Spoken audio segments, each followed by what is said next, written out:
Eu ouvi alguém falando isso outro dia. O inferno existe? Se alguém perguntasse para você, o inferno existe? Você sabe onde fica? Um sábio respondeu o seguinte: sim, existe, e eu sei onde ele fica. Fica ali, no final de uma vida sem Cristo. Este é o lugar do inferno. Ali no final de uma vida sem Cristo. A mensagem que eu tenho para você hoje é: ainda assim, Ele me ama. Diga assim: Ele me ama. Ele me ama. Ainda assim, com tudo que eu te falei, com tudo que nós já fizemos, com todas as decepções, os enganos e as mentiras que nós, sem querer, muitas vezes falamos e declaramos diante de Deus, ainda assim Ele nos ama. Salmo 42, 1 e 2 diz assim: como suspira a corça pelas correntes das águas, assim por ti, ó Deus, suspira a minha alma. Essa é a declaração sincera do salmista. E ele diz assim: a minha alma tem sede de Deus, do Deus vivo. A pergunta que eu quero fazer para você aqui, olhando este versículo: sua maior sede tem sido pelas coisas de Deus ou pelas coisas do mundo? O salmista está dando um exemplo. A minha alma tem sede de Deus, do Deus vivo. E eu te perguntei: sua maior sede tem sido pelas coisas de Deus ou pelas coisas do mundo? Eu quero que você reflita nisso. Nós precisamos refletir nisso todos os dias da nossa vida. Você se lembra quando Jesus encontrou aquela mulher no poço, né? A caminho de Samaria? Ela desconhecia a sua necessidade. Ela desconhecia a necessidade de ingerir, de beber, de se satisfazer com a água viva que Jesus tinha para oferecer. E é interessante porque nós não conhecemos todo o contexto, nós conhecemos aquilo que Jesus declarou, e ela ficou espantada quando Jesus olhou para ela e começou a falar da vida dela, dos pormenores, das pessoas que ela já havia estado juntos, das pessoas que ela já havia casado, se divorciado.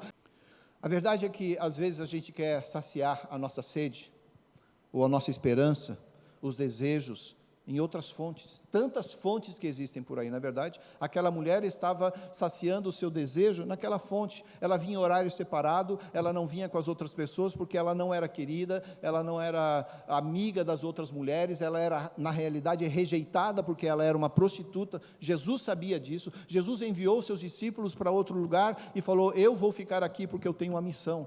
E naquela missão, Jesus ganhou uma vida para Jesus. Conversando com ela, a mulher descobriu que Jesus, ao contar para ela, sabendo que ela já havia sido casada 5 vezes, havia certamente uma sede dentro dela, e a partir daquele momento, ela começou a abrir seu entendimento. E quando você abre seu entendimento, você também abre seu espírito, ou quando você abre seu espírito, na realidade você abre seu entendimento, e aí ela pôde receber daquela água, que seria a sua água de vida eterna. Jesus sabia, Jesus conhecia os pecados dela, Jesus sabia exatamente quem ela era, como Ele conhecia, como Ele sabia.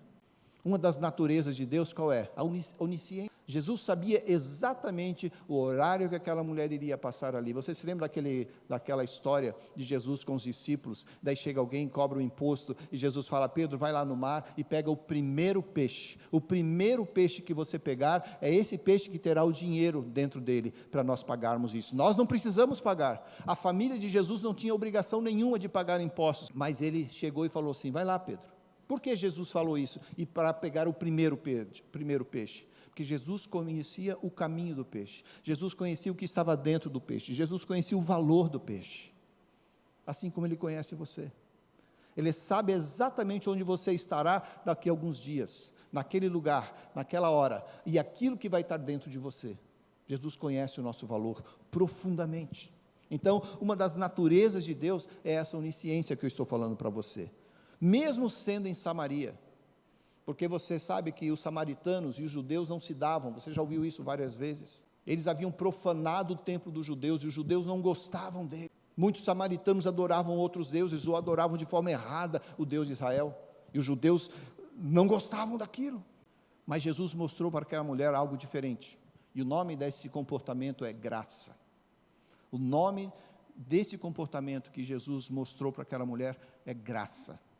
Jesus não olhou para a condição social dela, Jesus não olhou para o fato de ela ser ou estar na prostituição, Jesus não olhou para o fato de ela ser deixada de lado pelas outras amigas de Samaria, e que Samaria também já não aceitava o próprio Jesus, quanto mais não aceitava aquela prostituta, quanto mais Jesus, que ainda era inimigo e era de longe.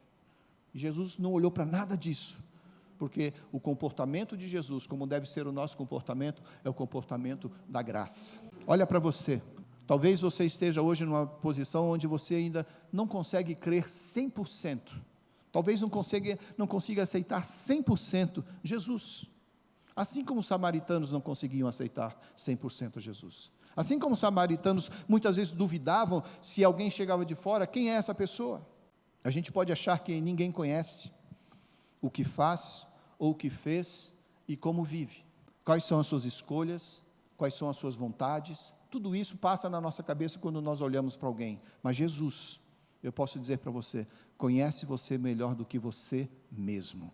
Jesus conhece você melhor do que você mesmo, Jesus conhece você melhor do que os seus pais, Ele sabia quando você estava lá, quando nem os seus pais sabiam que você estava lá. Jesus já estava orando e intercedendo por você, porque Ele te viu nascer. Jesus te viu nascer. Então, na realidade, Ele estava lá, quando ninguém sabia que você já existia, e o nome disso é graça. Jesus tinha uma frase que confortava as pessoas, e elas começavam a seguir. Ele dizia assim: a minha graça te basta. Você já leu isso? A minha graça te basta, Pedro. A minha graça te basta, João. A minha graça te basta, Tomé. A minha graça te basta, Maria. A minha graça te basta, Ricardo. A minha graça te basta, Gabriel. A minha graça te basta, Rafael. Jesus tem a graça dele para todas as pessoas. Agora, o quanto você crê nisso?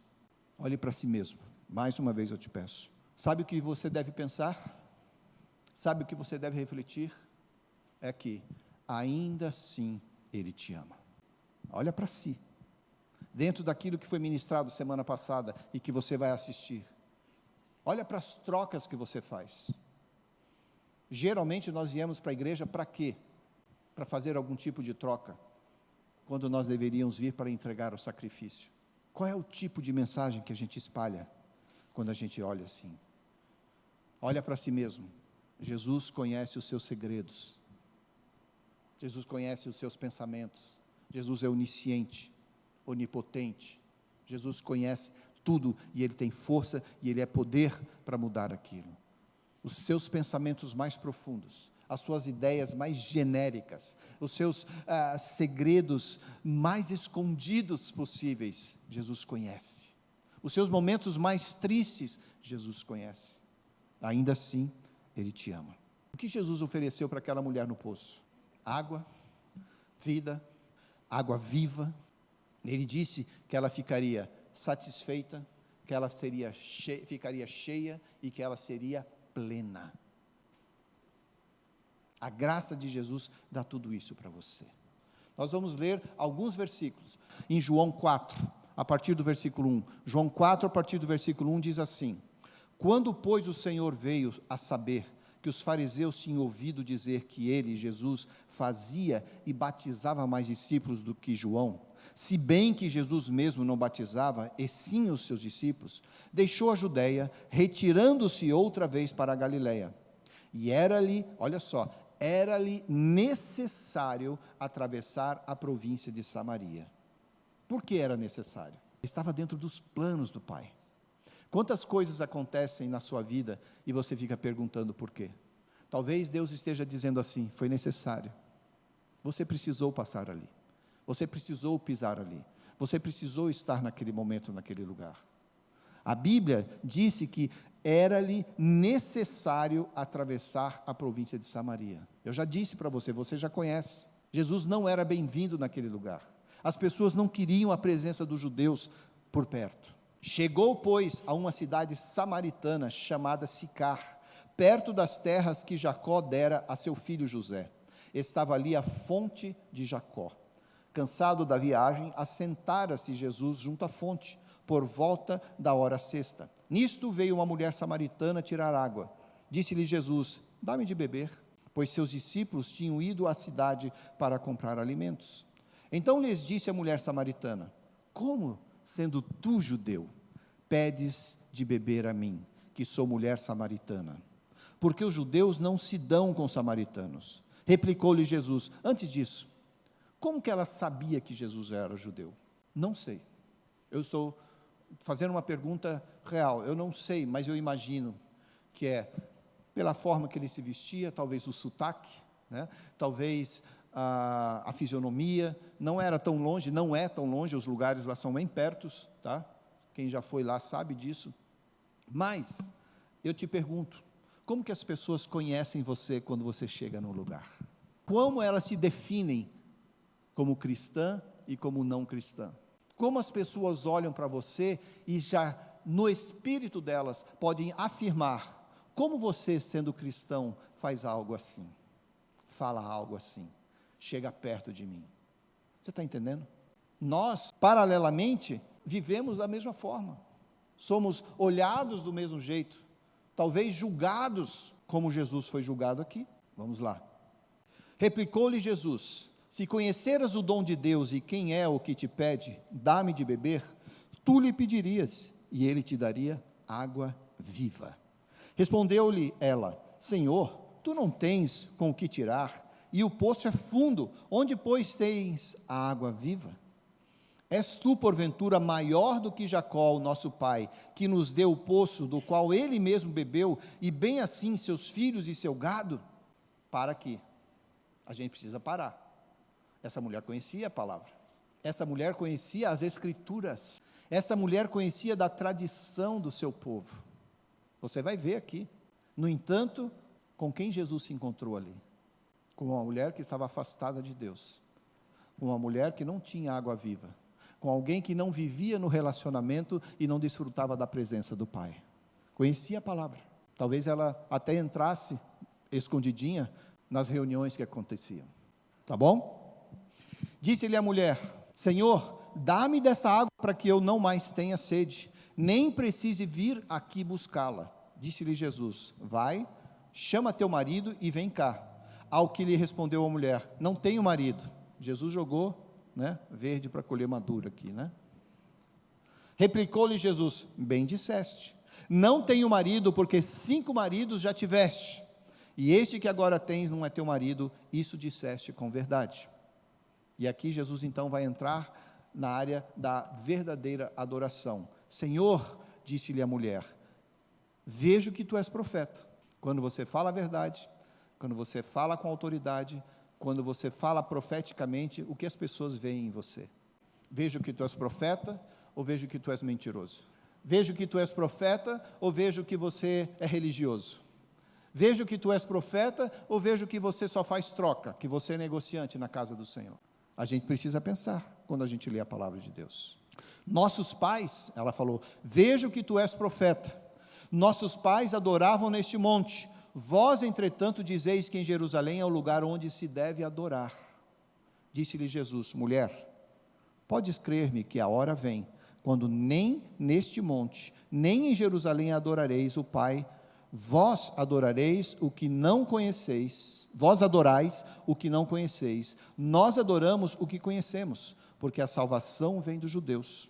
Mas vem a hora, e já chegou, em que os verdadeiros adoradores adorarão o Pai em espírito e em verdade, porque são estes que o Pai procura para seus adoradores. Deus é espírito, e importa que os seus adoradores o adorem em espírito e em verdade.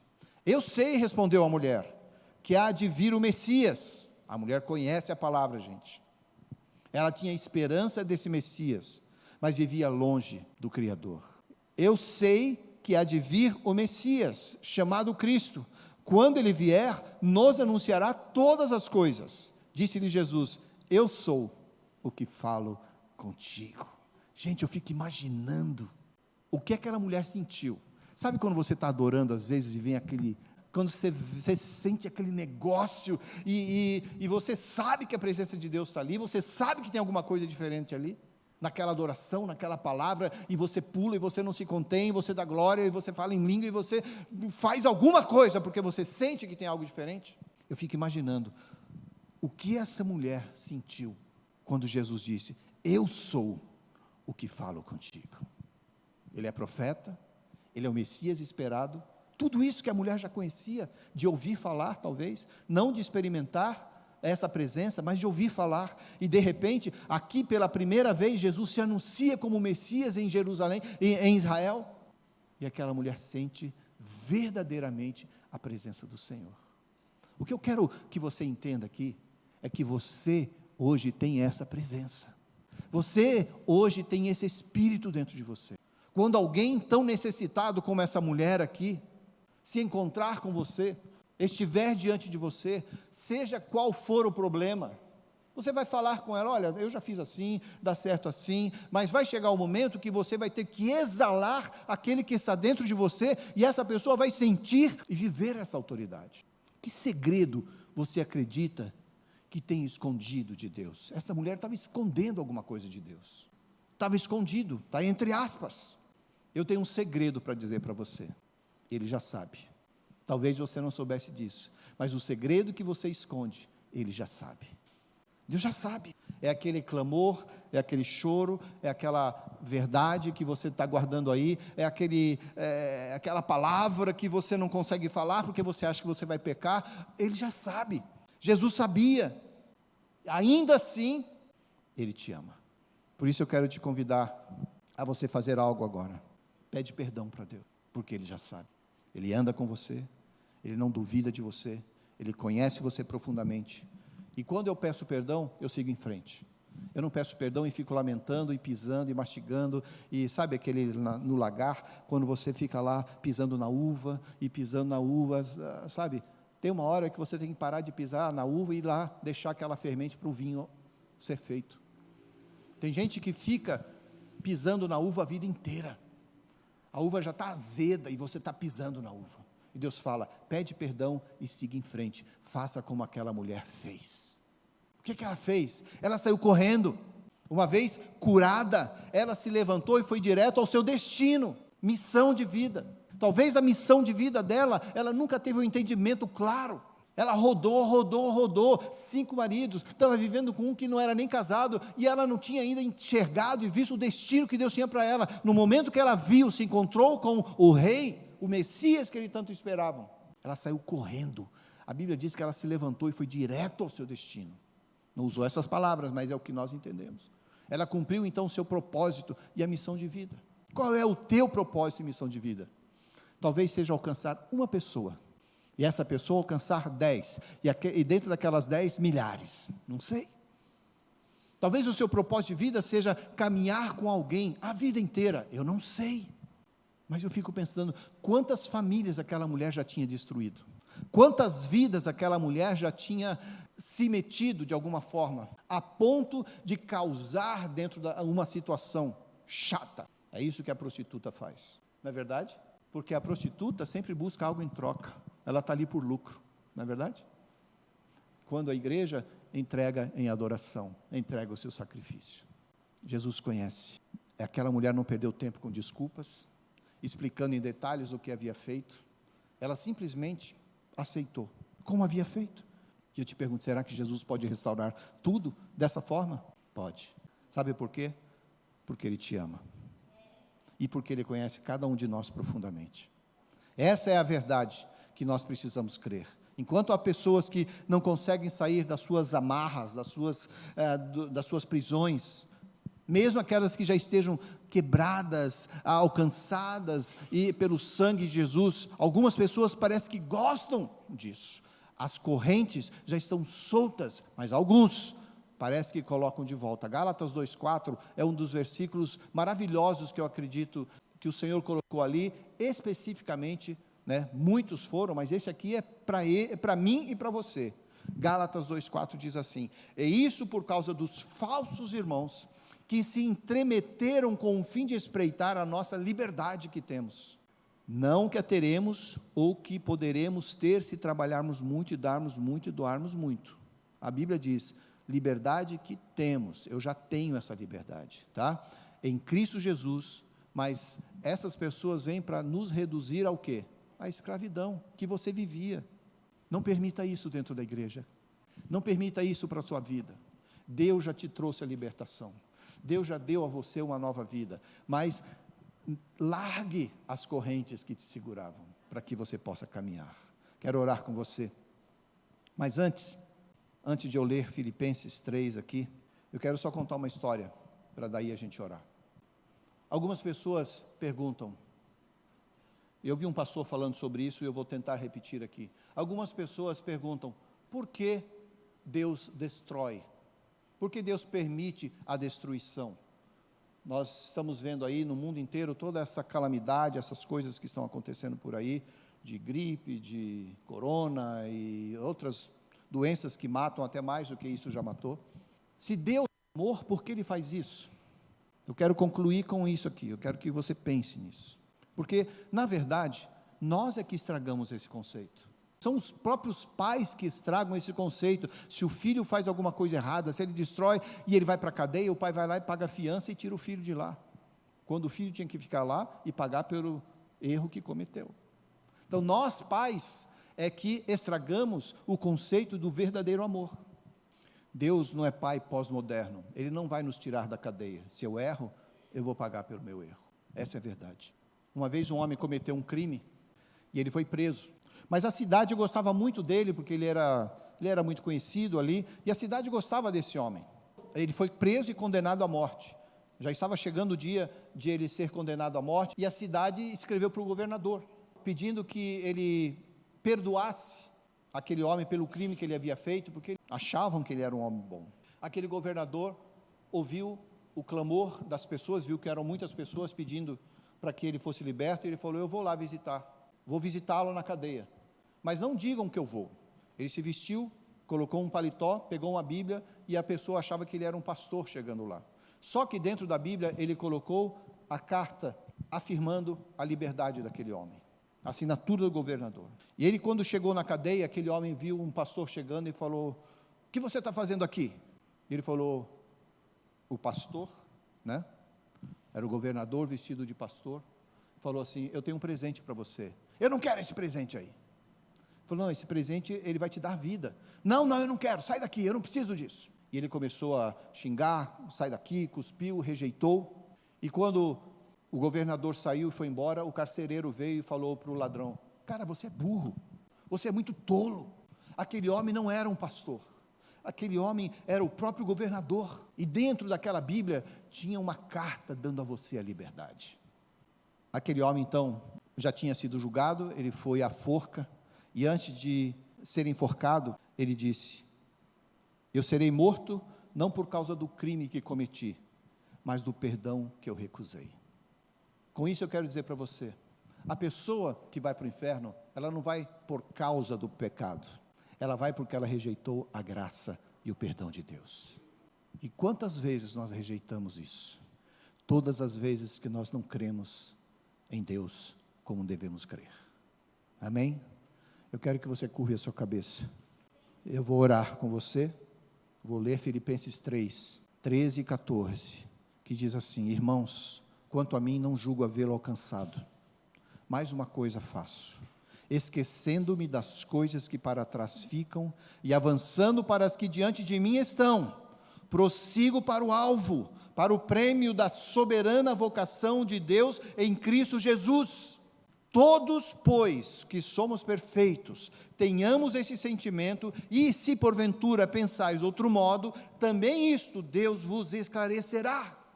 Todavia, andemos de acordo com o que já alcançamos. Pai, o que acontece quando precisamos controlar alguma coisa? Nós queremos controlar as coisas, quando o Senhor já nos deu. O Senhor é perfeito, o Senhor é perfeito, e nós cremos nisso, Pai. Meu Deus, não há ninguém aqui que já tenha alcançado tudo que precisa alcançar, mas nós descansamos na Tua presença, descansamos a nossa vida na Tua verdade, no Teu compromisso conosco, naquilo que o Senhor já fez, para que hoje nós pudéssemos viver em harmonia e em paz. Essa terra é Sua, Senhor, a Ti pertence a terra, e tudo aquilo, e todos aqueles que estão na terra.